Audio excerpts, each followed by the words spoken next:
อยอย่าเพิ่งนายอย่าเพิ่งอย่าเพิ่งโมอย่าเพิ่งไอ้เหี้ยมาเลย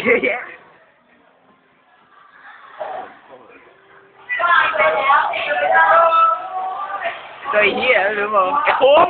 ฟัง